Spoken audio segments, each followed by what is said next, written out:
What's the most important thing that you need to be a future-ready leader? I do a lot of work with leaders and teams and organizations in lots of different sectors recently, with primary school principals, with people in the mining industry, with healthcare leaders looking to take advantage of digital innovations, with people in the public sector and everywhere. And many leaders, of course, they all have their own unique set of challenges and opportunities, but there are also many things that they have in common. And as a futurist, I generally help them in two areas. So one is, as a leader, you need to understand a little bit about what's coming up in the future so that you can see around what's over the horizon, around the corner, to help you make better decisions now. But two, and equally important, is to bring your team along on that change journey. It's one thing to know what's coming up in the future, or to even have make educated guesses, but if you can't bring your people along on that journey, then anything that you try will fail. I remember having a conversation around this during the GFC, just more than 15 years ago, the global financial crisis, and I was speaking to one of my long-term friends and speaker colleagues, Max Hitchens, about what businesses can do to be innovative and creative to be able to cope with the crisis. Max is a marketing expert, and particularly in the hospitality industry, but he's really a marketing genius.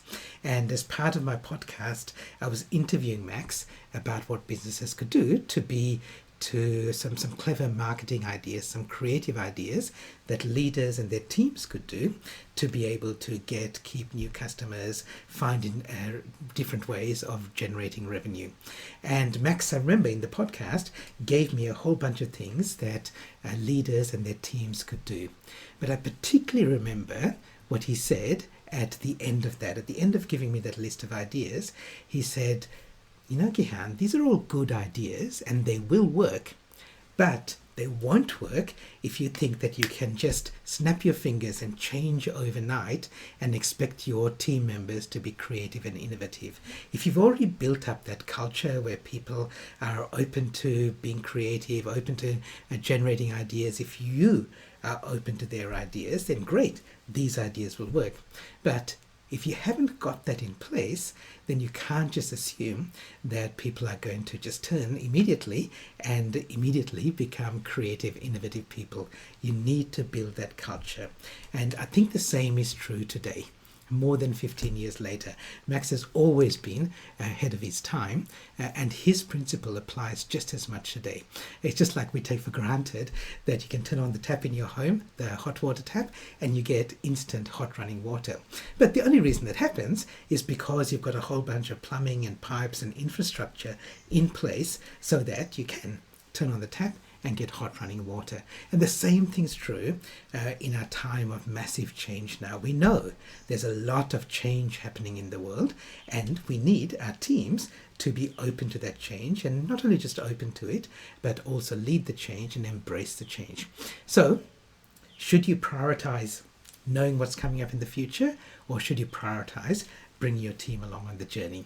Well, the answer is yes. You should prioritize both of them, and both of them are equally important. And when I work with leaders and I talk about them becoming future-ready leaders, we talk about both aspects, for the leader and the team to understand what's coming up in the future, and also for the leader to create and support and facilitate a culture of change agents.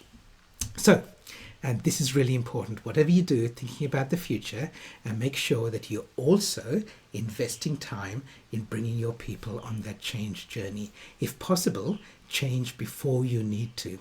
So you build that culture so when you need to make a big change, people are ready to do that. I'm running a free public online presentation soon about the future of work, and it's a big conversation, the whole future of work thing, and because leaders are now looking at what's the work and workplace is going to look like in the future. But as I said, you want to make sure that people are open to the change, because the workplace of the future is going to be different from work and the workplace now. So in this presentation, I will share with you the 4 key elements of the future of work, and I'll help you strategically and tactically. I'll give you an idea, some strategic ideas to be ready for the future in 2025 and beyond, but I'll also give you some really small, practical, specific, tactical things you can do to help bring your people along on that journey so that you get both of those things. It's future and present, so that you can be a future ready leader, and in your team you can also build other future ready leaders. So it's this presentation, it's online, it's free, it's public, it's open to everybody. You'll find a link to register here, and because it's open to everyone, feel free to share that with other people in your team and your network as well. I'll see you in the future.